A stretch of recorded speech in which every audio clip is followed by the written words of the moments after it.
puissant. Est-ce qu'on peut élever le nom de Jésus en acclamant très fort?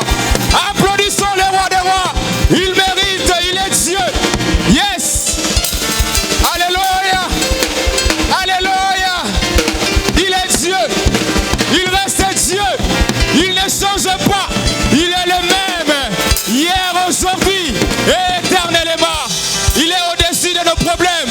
Il est au-dessus de nos situations pénibles. Il est Dieu. Il est Dieu. Il reste Dieu. Thank you, Lord.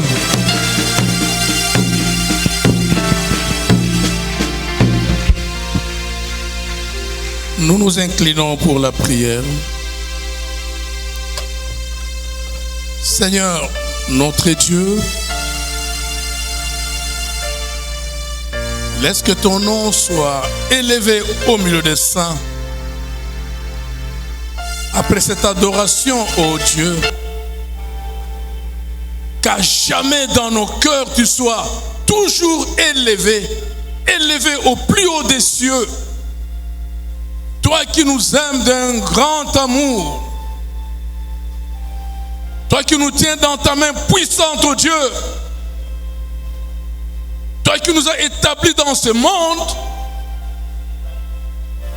comme fils de la lumière pour apporter ta lumière le plus loin possible dans ce monde. Béni soit ton glorieux nom, Seigneur, mon Père. Seigneur, à présent, nous voulons nous approcher de ta table pour nous désaltérer et nous restaurer. Seigneur, que la main puissante de l'Éternel notre Dieu agisse dans le cœur de chacun afin d'y apporter la vie, la restauration, la connaissance de la vérité qui a franchi. Merci pour cet instant glorieux. Bénis tout un chacun par ta présence et que ta parole apporte la véritable visitation divine dans la vie de chacun. Au nom du Seigneur Jésus, nous disons Amen. Puissions-nous applaudir, applaudir, applaudir.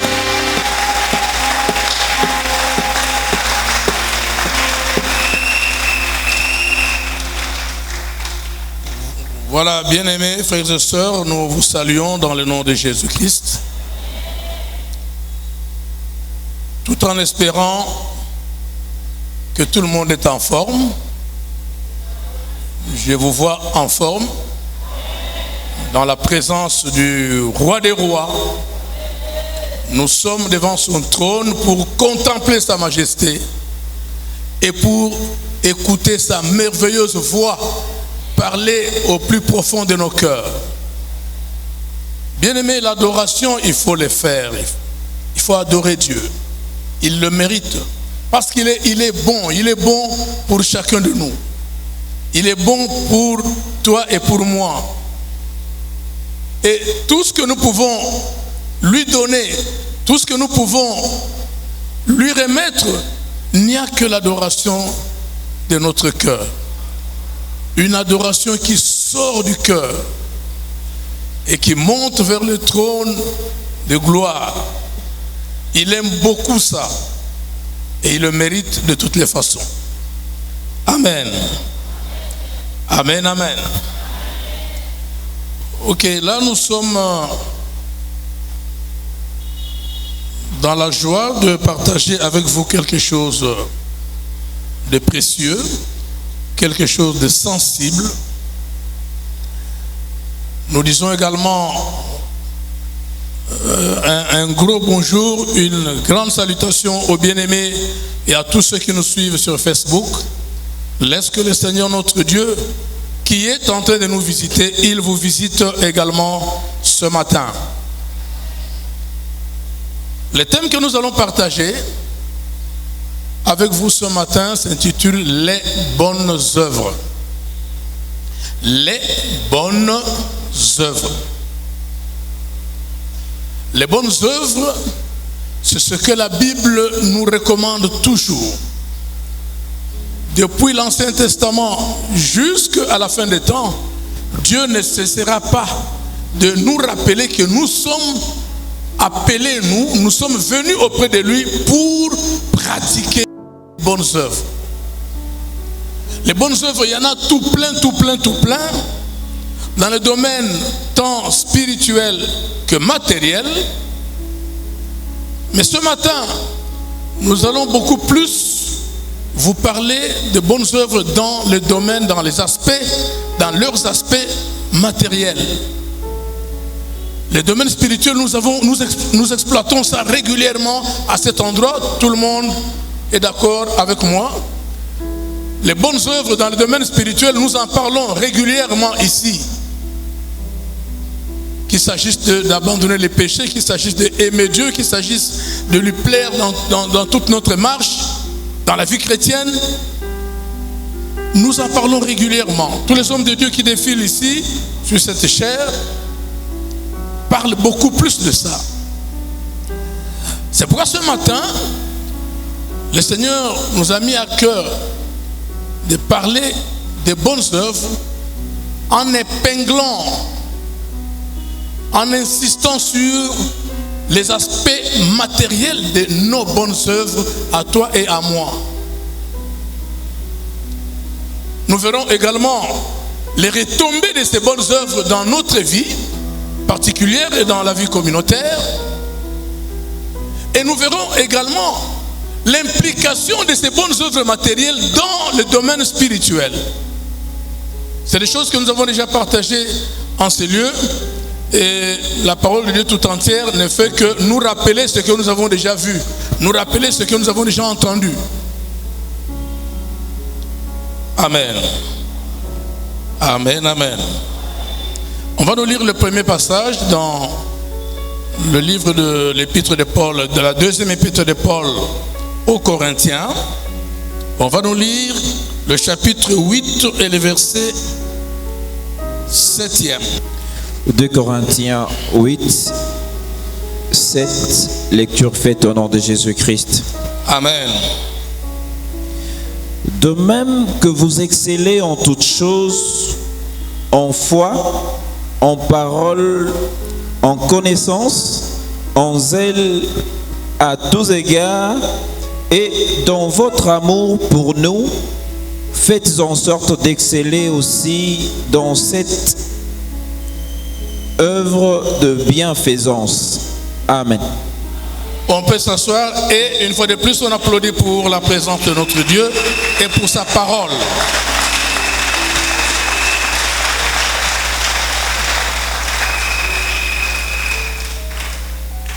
La Bible recommande aux chrétiens que nous sommes de pratiquer des bonnes œuvres. Et le passage qu'on vient de nous lire stipule: de même que vous excellez en toutes choses. On cite même ces choses-là. Et on cite beaucoup plus dans le domaine spirituel. De même que vous excellez dans le domaine de la foi, dans le domaine de la parole, dans les ailes pour chercher Dieu, les ailes pour aller à Manguenguengue, à l'intendance, à Badara, partout pour chercher Dieu, les ailes de l'évangile. De même que vous excellez dans ces choses spirituelles, faites aussi un effort, faites en sorte que vous puissiez aussi exceller en cette œuvre de bienfaisance. Je ne sais pas si quelqu'un a compris dès la lecture de cette écriture. De même que vous excellez dans les choses spirituelles, la prière sans cesse, la parole de Dieu, vous la manipulez, vous êtes en plein, vous êtes plongé dans la pratique de la parole de Dieu. Il suffit que quelqu'un pose une question, tu sors un verset des Écritures. Quelqu'un d'autre remue sa langue, tu sors un deuxième verset de la Bible. Quelqu'un fait ceci, tu sors un troisième et quatrième verset. Tu es fort dans la manipulation des Saintes Écritures, ce qui est une très bonne chose. Tu excelles dans la prière, et la prière persévérante. C'est une bonne chose parce que la Bible dit prier sans cesse. excelles en foi. Tu es un homme de foi, une femme de foi, une personne de foi. C'est une très bonne chose. Il faut même continuer avec ça. Mais la Bible est en train de nous dire, de la même manière que toi tu excelles dans ces choses-là, qui sont spirituelles, il faut aussi exceller dans les œuvres. Et la bienfaisance, c'est ça la libéralité. La bienfaisance, c'est le fait d'être prêt à sacrifier aussi les biens matériels pour autrui, pour les frères et sœurs, pour ceux qui sont dans les besoins, pour l'église qui est aussi dans les besoins. Le fait de sacrifier tes biens matériels pour résoudre certains problèmes ou pour faire plaisir à d'autres personnes, la Bible nous demande d'exceller aussi en ça, de ne pas reculer dans ce domaine-là, de faire des gros efforts pour exceller dans ce domaine de la même manière que nous excellons dans le domaine spirituel. Bien-aimés, je voulais que chacun de nous comprenne que le domaine matériel de la vie chrétienne, c'est-à-dire la bienfaisance, la libéralité, le fait, la libéralité c'est quoi? C'est l'acte par lequel quelqu'un donne à autrui à titre gratuit quelque chose qui lui appartient. C'est ça la libéralité. Donner un cadeau, donner gratuitement les biens que tu possèdes. Et c'est exactement ça aussi la bienfaisance. Le fait de bien faire les choses en faveur. La pratique des bienfaits, c'est ça la bienfaisance.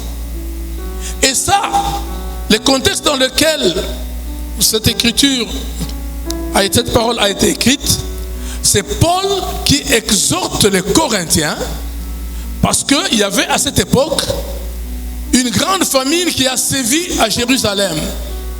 Et les chrétiens de Jérusalem, les frères et sœurs de Jérusalem étaient dans les besoins. Il fallait les aider. On a donc, à cette occasion, organisé une grande collecte dans toutes les églises, que ce soit en Asie, en Macédoine, en Achaïe et partout là-bas.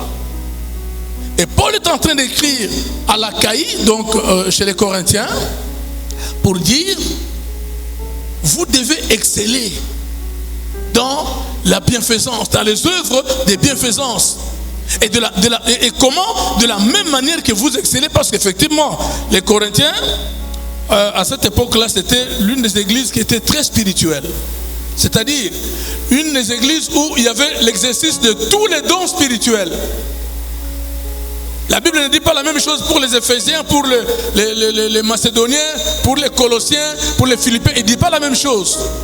Pour les Corinthiens, la Bible dit expressement, il ne vous manque aucun don spirituel dans l'exercice de votre ministère ou de votre vie chrétienne.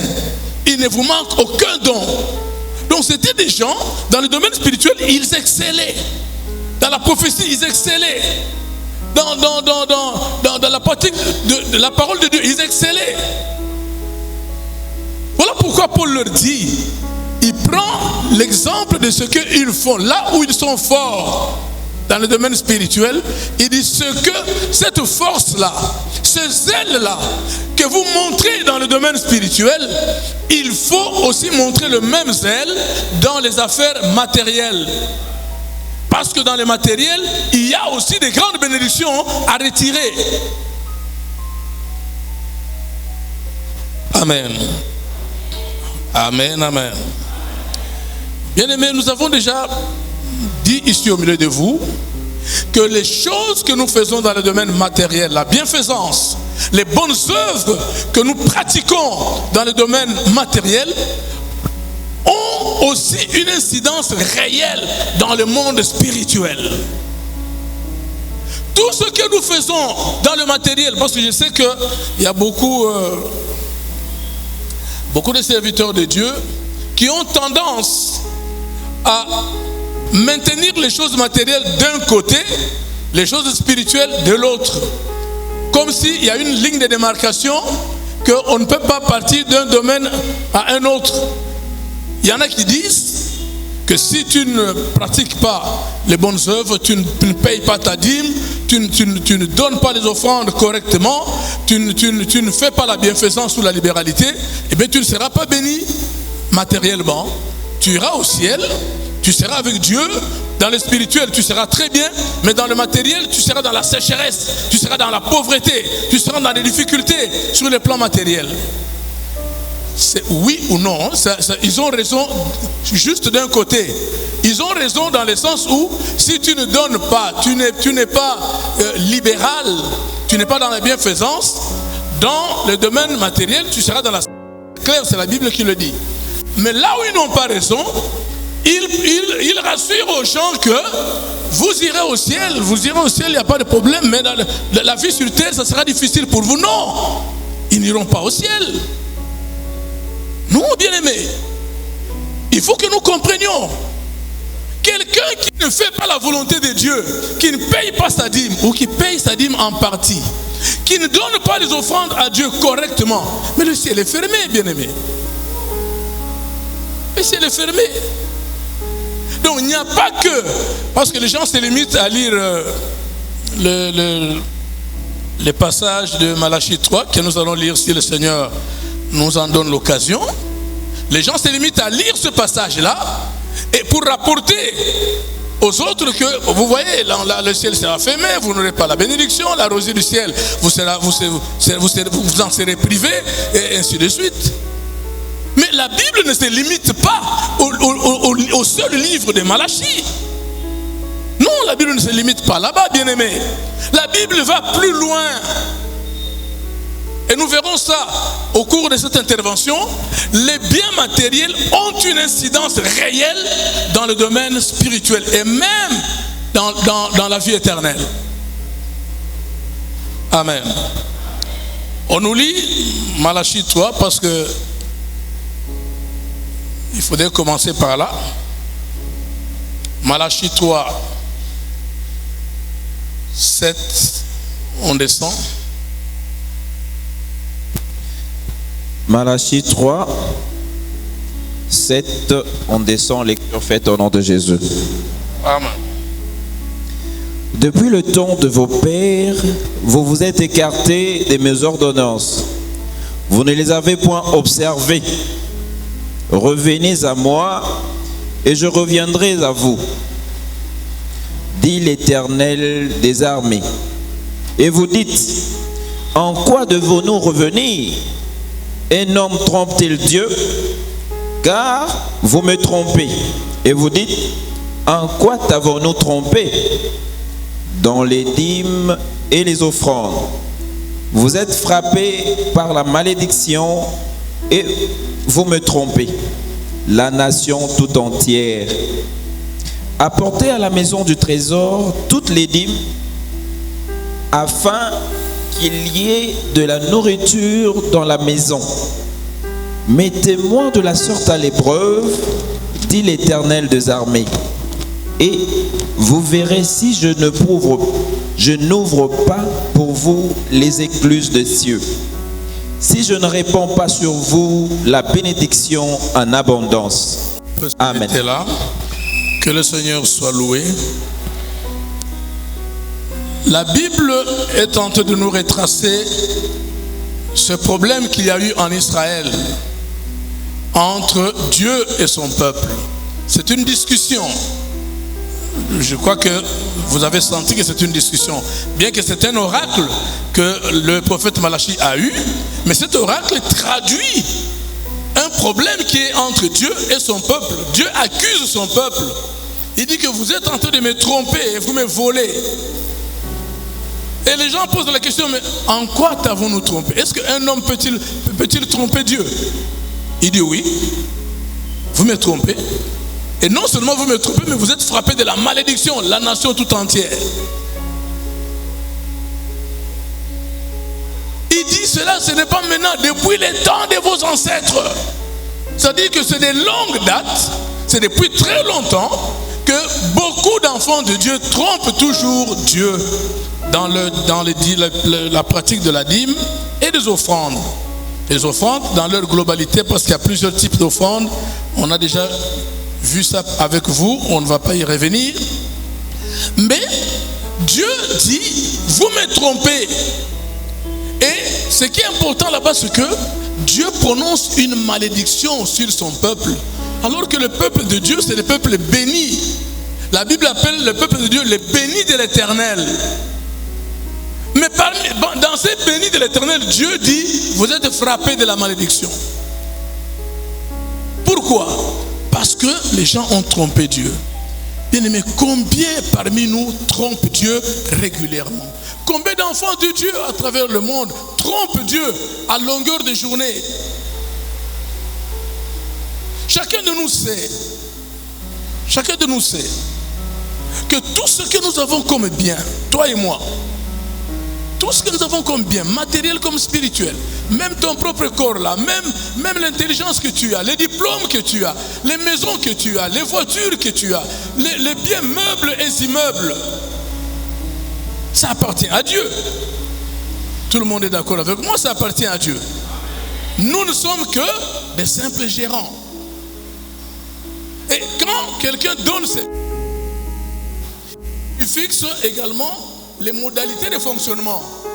Il dit, toi les gérants, quand je viendrai, j'ai besoin de ceci, tu me le donnes. J'ai besoin de cela, tu me le donnes. D'accord, d'accord. Ça, c'est ce que la parole de Dieu nous a montré, nous les gérants. Voilà comment il faut gérer les biens. Chaque fin du mois ou chaque fin de semaine, à chaque échéance, il faut prélever les 10% de tous tes avoirs. C'est des choses que tu dois donner d'office à l'Éternel Dieu. C'est écrit, tout le monde est au courant. Quand quelqu'un ne fait pas ça, il n'obéit pas au propriétaire des biens. Bon, dites-moi, un gérant qui n'obéit pas aux règles que le propriétaire lui a fixées, il fait quoi le propriétaire?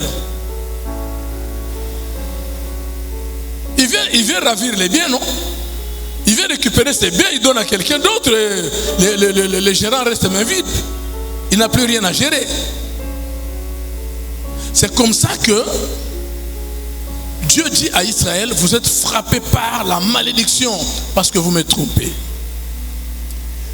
Maintenant, au verset 10, pour ôter la malédiction, il faut quoi?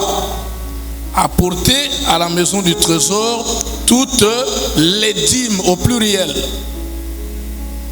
La dîme de tout, apporter à la maison du trésor. Maintenant, il continue, il dit, et vous verrez, si je n'ouvre pas pour vous les écluses des cieux, et si je ne répands pas sur vous la bénédiction en abondance. Bien-aimés, là, quand on pratique la dîme correctement, la bénédiction vient en abondance. Les exemples sont légion.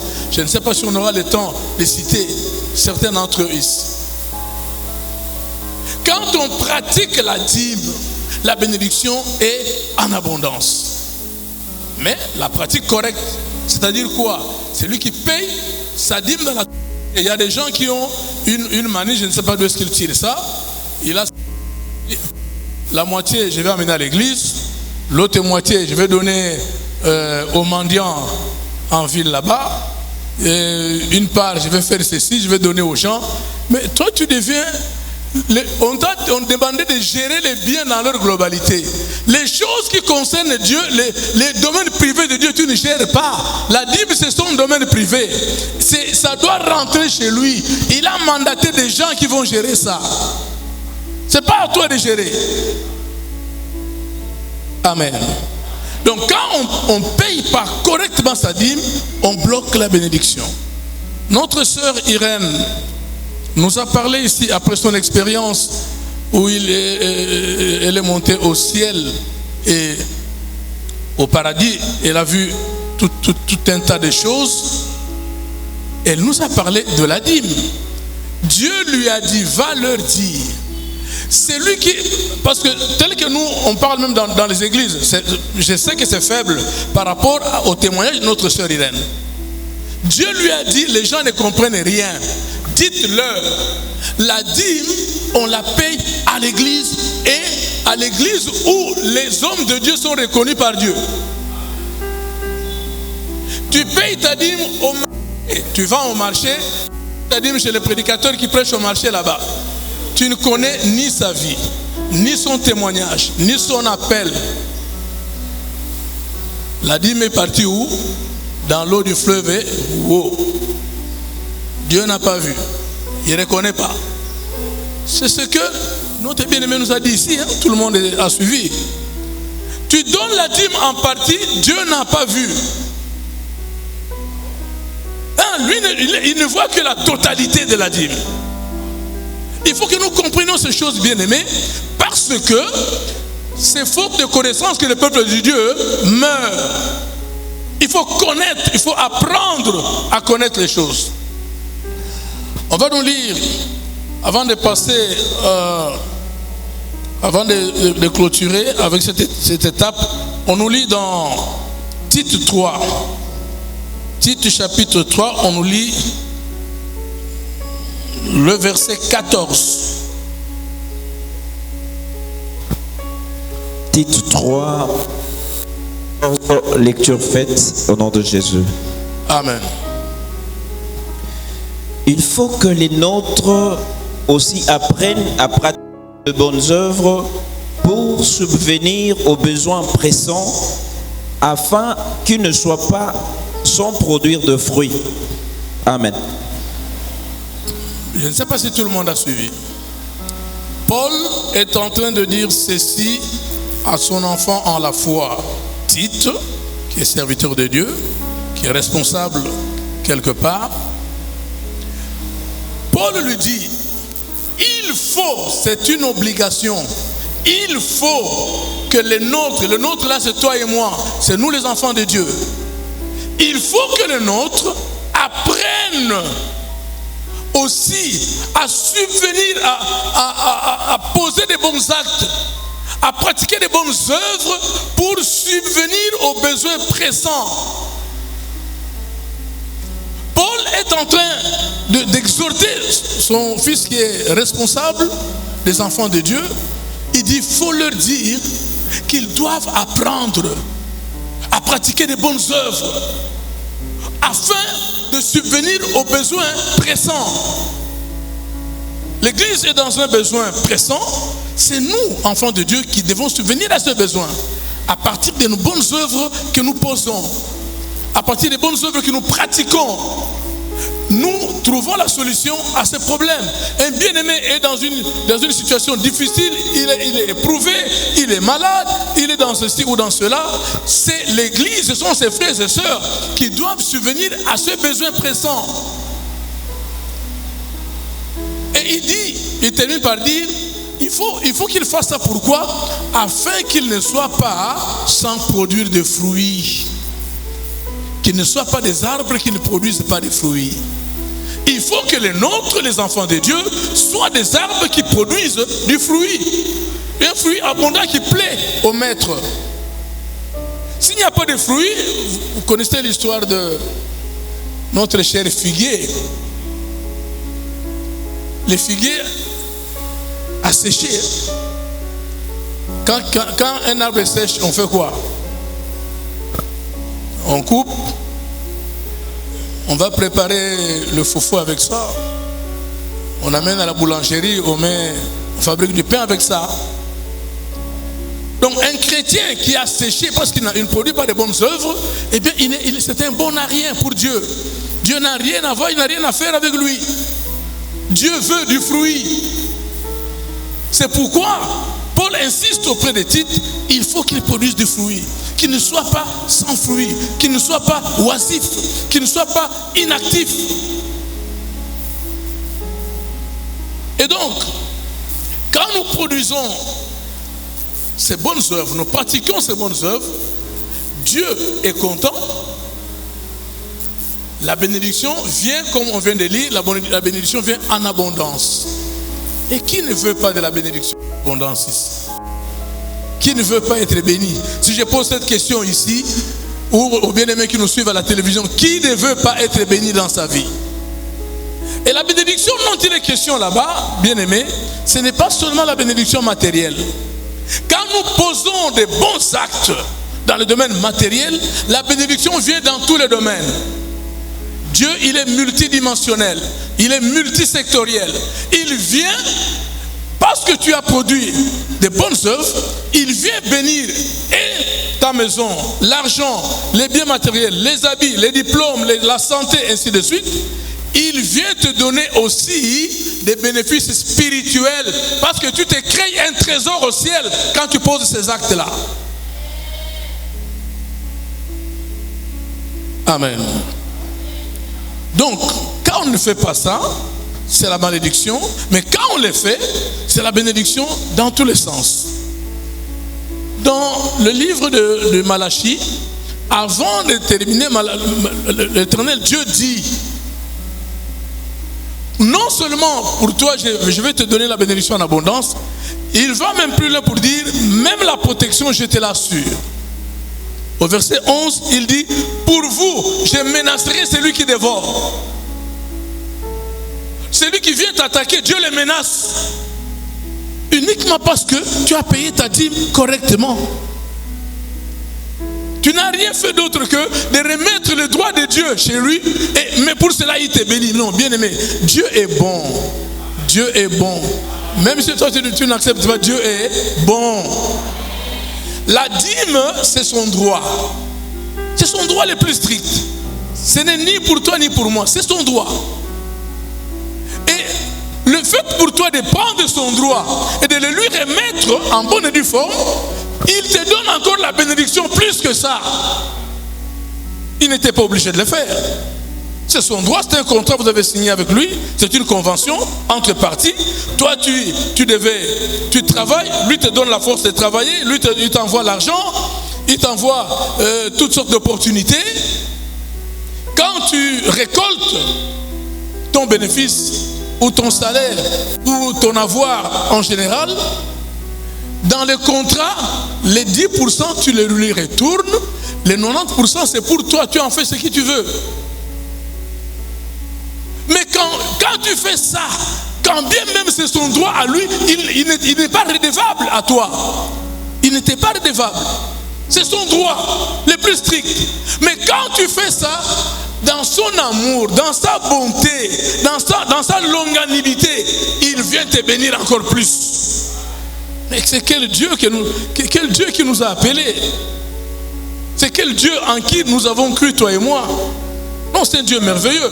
Alors maintenant, mais une personne qui ne fait pas ça, 10% c'est rien par rapport à 90 qui te restent. Quand toi tu bouffes tes 90, tu dis que ce n'est pas assez, tu récupères les 10 qui sont son droit à lui, tu bouffes, ou tu bouffes en partie.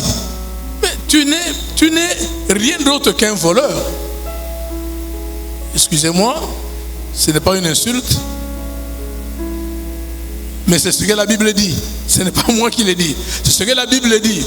C'est comme ça que Jean-Baptiste, il appelait des hauts responsables comme les pharisiens. C'était des responsables de l'époque. Il leur disait race de vipères. Et ils étaient fâchés, comme s'ils insultaient. Non, il n'a pas insulté. Il n'a dit que l'état spirituel dans lequel il se trouve. Donc, bien aimé, celui qui ne paye pas la dîme de Dieu, ou qui ne la paye pas correctement, aux yeux de Dieu est un voleur. Maintenant, dites-moi, est-ce qu'un voleur peut aller au ciel? Oui, c'est ça la problématique. On a dit au début ici qu'il y a des gens qui pensent que quand on ne fait pas quelque chose de bien dans le domaine matériel, les conséquences se limitent aussi au niveau matériel. Non, c'est une erreur. Un voleur n'a pas de place au ciel. Donc, bien aimé, un enfant de Dieu, un chrétien qui meurt dans un état de litige de dîmes, le ciel est fermé. Le ciel est fermé, c'est ce que la Bible dit. On va, avant de clôturer, lire un passage qui va nous étaler clairement qu'il y a des implications spirituelles. Les implications dans le domaine spirituel à partir des biens matériels, à partir des bonnes œuvres matérielles que nous pratiquons. Il y a des implications spirituelles. Et il y a même des implications qui nous suivent jusqu'en haut, jusqu'au ciel là-bas. On nous lit dans Matthieu, Je crois que ce sera notre dernier passage. Matthieu chapitre 19.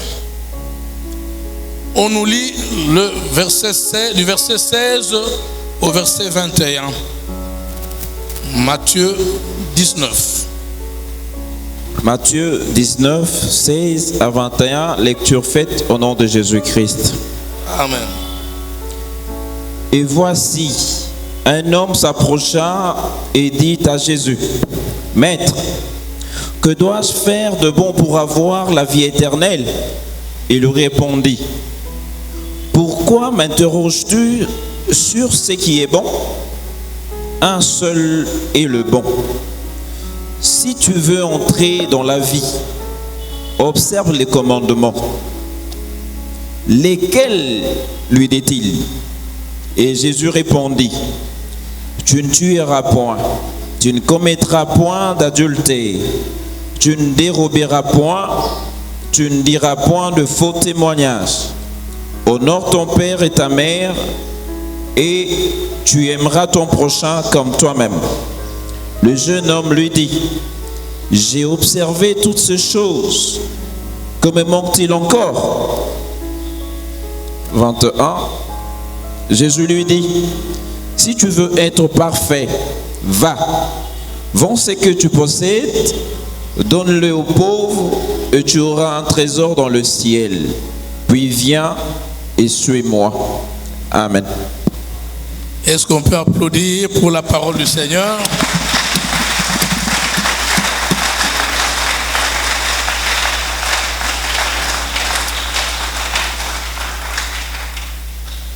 Non, Jésus là, Jésus était terrible.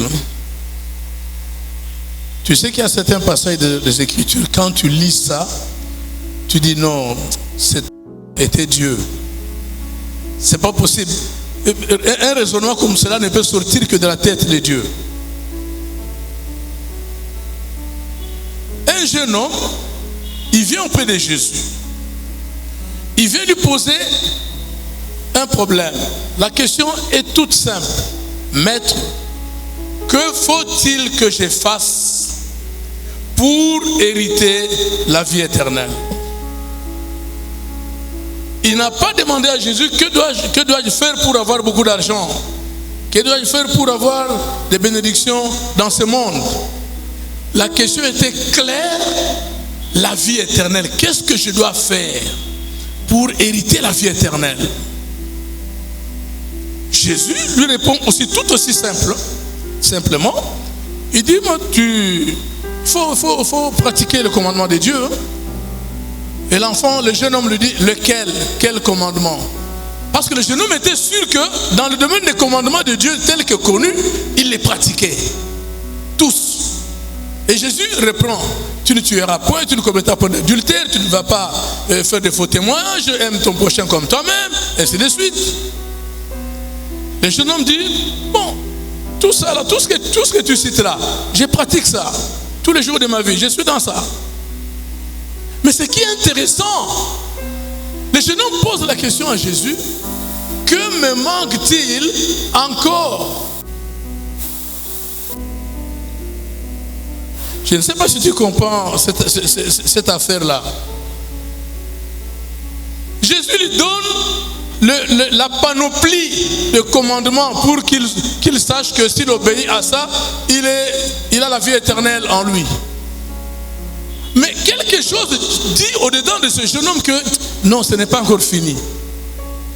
Parce que il dit à Jésus, que me manque-t-il encore? Mais qui lui a dit qu'il doit lui manquer quelque chose?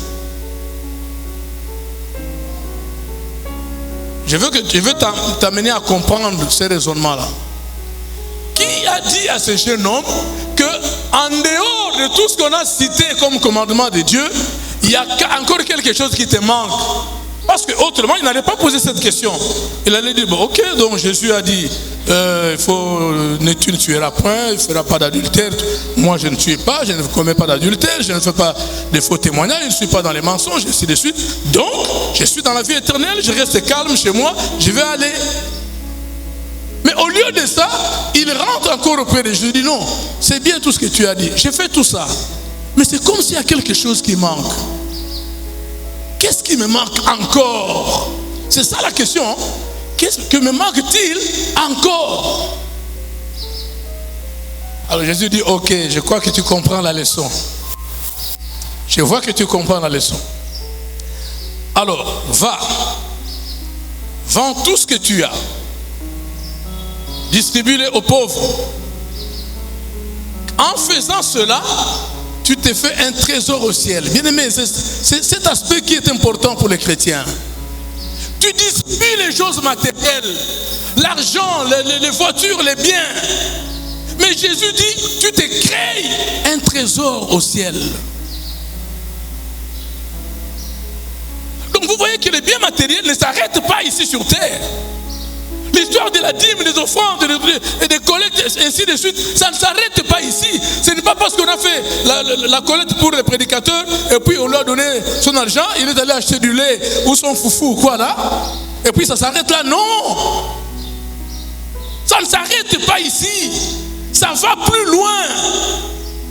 Bien aimé, un homme spirituel, une personne spirituelle, c'est celui qui creuse dans la parole de Dieu pour aller loin. Pour voir comme Dieu voit. Ce n'est pas celui qui s'arrête dans les choses de terre à terre pour dire ok, bon, c'est bien, c'est fini. Non, c'est pas fini. Que me manque-t-il encore? Pose-toi toujours ce genre de questions. Oui, Seigneur, je suis bien avec toi. Tu me conduis, tu me bénis, tu fais ceci, tu fais cela pour moi. Mais que me manque-t-il encore? Qu'est-ce que je dois encore faire? Quel domaine je n'ai pas encore exploité dans ma vie chrétienne? Quel est le domaine qui est important pour moi de me plonger? Et quand tu poses ce genre de questions, le Seigneur sait que tu as compris la leçon. Tu n'es pas terre à terre. Tu ne restes pas comme un canard dans les marais, dans les marécages. Mais tu es un aigle qui monte, qui va vers les hauteurs. Amen. Maintenant, Jésus lui dit ça. Il dit, si tu veux être parfait, là il y a encore un problème. Jésus dit, si tu veux être parfait, je sais que tu obéis au commandement de Dieu. Je sais que tu ne fais pas ceci, tu ne fais pas cela. Mais ce n'est pas encore, tu n'es pas encore parfait. Or, pour aller au ciel, il faut être parfait. Bien-aimé, au ciel, rien de souillé n'entrera. Au ciel, ce n'est pas une sainteté tronquée qui peut t'amener au ciel. Tu es saint, ok. Non, je suis saint, j'ai fait tout ça là, mais à 70%. Il n'y a pas de ciel.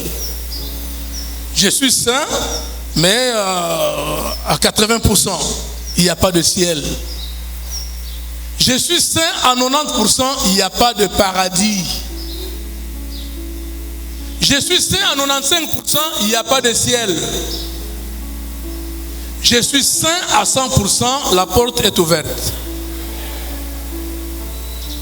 L'autre jour, on me faisait voir un témoignage du genre de notre sœur Irène. C'est un pasteur, un homme de Dieu nigérian qui est décédé par accident et il est monté au paradis. À l'entrée du paradis, il s'est retrouvé dans une longue file où il y a beaucoup de gens, beaucoup de chrétiens qui allaient. Et tout le monde n'entrait pas. Les gens allaient, d'autres déviaient, ils prenaient d'autres chemins pour aller en enfer. Devant lui, il y avait un pasteur qui vient en robe blanche. Mais sur sa robe blanche, il y avait une tache noire quelque part sur la robe. Une tache noire. On lui dit, laissez-le fermer. Il dit, mais non!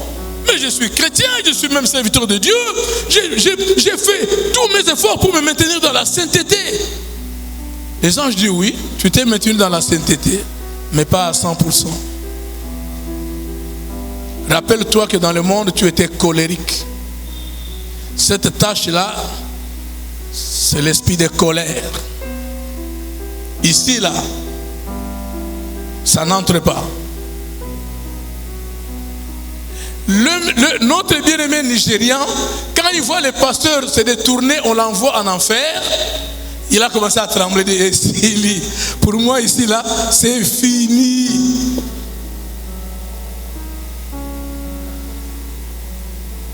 Après, on lui dit, ok, toi, tu es venu en expérience. Tu vas retourner pour parler de ces choses à tes frères et sœurs. Tu as vu, hein? Va leur dire. Et il a visité évidemment le ciel et ainsi de suite. Bien aimé, la sainteté, c'est 100% de sainteté pour aller au ciel. Ce n'est pas une partie de sainteté. C'est comme ça que le domaine matériel que beaucoup de gens négligent. Parce que, comme on en a dit tout à fait au début, il y a des hommes de Dieu qui se plaisent à séparer ces choses. Ils ne savent pas, ils reçoivent cette révélation. D'où séparer le matériel, les œuvres, les bonnes œuvres matérielles des choses spirituelles. Il n'y a pas de séparation. Jésus a dit à notre jeune frère là, si tu veux être parfait, c'est-à-dire que le jeune homme n'était pas parfait, malgré qu'il obéissait à toute la loi de Moïse, il n'était pas parfait. Il faisait tout le reste de la parole de Dieu, mais il n'était pas parfait. Pour atteindre la perfection, il lui fallait aussi les œuvres matérielles. Donc voilà pourquoi je voulais insister auprès de vous, bien-aimés frères et sœurs, les bonnes œuvres matérielles ont leur importance dans le royaume des cieux. Parce qu'en faisant ça, tu te crées un trésor au ciel. En faisant aussi les bonnes œuvres spirituelles, tu te crées un trésor au ciel. Avec la prière, les jeûnes, la méditation de la parole de Dieu, l'évangélisation, toutes ces pratiques spirituelles, il y a un trésor que tu te fais au ciel. Mais ça ne s'arrête pas au niveau du spirituel. Même dans le matériel, il y a un trésor que tu mets dans ton compte là-bas, au ciel. Voilà pourquoi il ne faut pas négliger les aspects spirituels.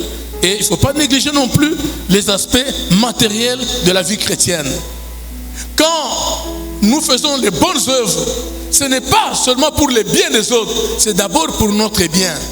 Toi, tu prends ton argent, un frère, tu donnes à une sœur pour que ça puisse le servir. C'est vrai, c'est elle qui va se servir de ça, elle va acheter sa bouffe pour les habits et tout ça. Mais toi, le fait de donner cet argent, tu n'as pas perdu. Tu recevras la bénédiction matérielle à cause de ça et tu recevras un trésor au ciel à cause de ça. Il faut que les chrétiens sachent ça.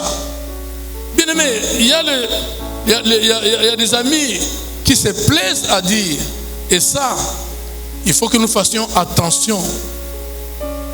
Je sais que depuis le jour que tu as cru au Seigneur Jésus, tu lui as donné ta vie, tu l'as invité en toi, il est entré dans ta vie, dans ton cœur. Depuis ce jour-là, tu es sauvé. Le salut de Dieu, tu l'as eu. Là, il n'y a pas de discussion. Je ne refuse pas que tu aies le salut de Dieu en toi. Mais bien aimé, si ce salut-là, tu ne le travailles pas dans la pratique de la vie chrétienne, tu vas le perdre. Tu les perdras. Il ne faut pas suivre les gens qui embrouillent les enfants de Dieu, qui disent que tout chrétien ira au ciel. Ce n'est écrit nulle part. Nulle part. Tout chrétien ira au ciel, aucun chrétien n'ira en enfer. J'ai déjà entendu ça. Je ne parle pas en vain. Un homme de Dieu dit, je serai scandalisé si j'apprends. Vos histoires ici de prêcher en français, parfois ça rend les gens, je ne sais pas comment. Le français, ce n'est qu'une langue. Hein? Ne croyez pas que le français c'est quelque chose. Ce n'est qu'une langue. C'est comme les Kikongo, les Chiluba, les Swahili. C'est une langue. D'ailleurs, tout le monde s'accorde pour dire que l'anglais est meilleur que le français. Ce n'est pas moi qui le dis, tout le monde le dit. Parce que l'anglais est répandu dans le monde, le français n'est que dans quelques groupes de pays de la francophonie. Là. Un homme de Dieu qui dit que je serai scandalisé si Si j'apprends qu'un chrétien est allé en enfer, donc il contredit même Jésus lui-même. Jésus a dit, tous ceux qui m'appellent Seigneur, Seigneur, n'entreront pas tous dans le royaume des cieux. Il s'agit des chrétiens, non? Il s'agit de qui? Qui appelle Jésus Seigneur? En tout cas, les marabouts n'appellent pas Jésus Seigneur. Hein? Les bouddhistes n'appellent jamais Jésus Seigneur. Il n'y a que les chrétiens qui appellent Jésus Seigneur, Seigneur. Et lui-même Jésus, le Seigneur qu'on appelle, il dit, ce n'est pas tous ces gens-là qui entreront. Il n'y a que celui qui fait la volonté de mon Père, qui est dans les cieux, qui entrera là-bas. Et la volonté de son Père, c'est aussi les bonnes œuvres matérielles. C'est écrit, nous venons de le lire à plusieurs reprises. Et la Bible en est pleine, toute pleine. Il faut, bien aimé, que nous puissions nous attacher à la pratique des bonnes œuvres. Non seulement nous serons bénis ici sur terre, mais nous serons bénis au ciel. Nous aurons une grande récompense parce qu'on aura toujours un trésor qui va nous attendre. Les besoins pressants de la construction du temple. Mais c'est nous qui devons sortir notre argent pour que ce temple finisse. Et ce faisant, c'est la gloire de Dieu. Les jours où on va dédicacer ce temple, c'est la gloire de Dieu qui va éclater en ce lieu comme ça l'a été à Jérusalem sous Salomon. Et quand la gloire de Dieu éclate, nous ne pouvons pas manquer notre bénédiction. Et ici sur terre, que le Seigneur vous bénisse.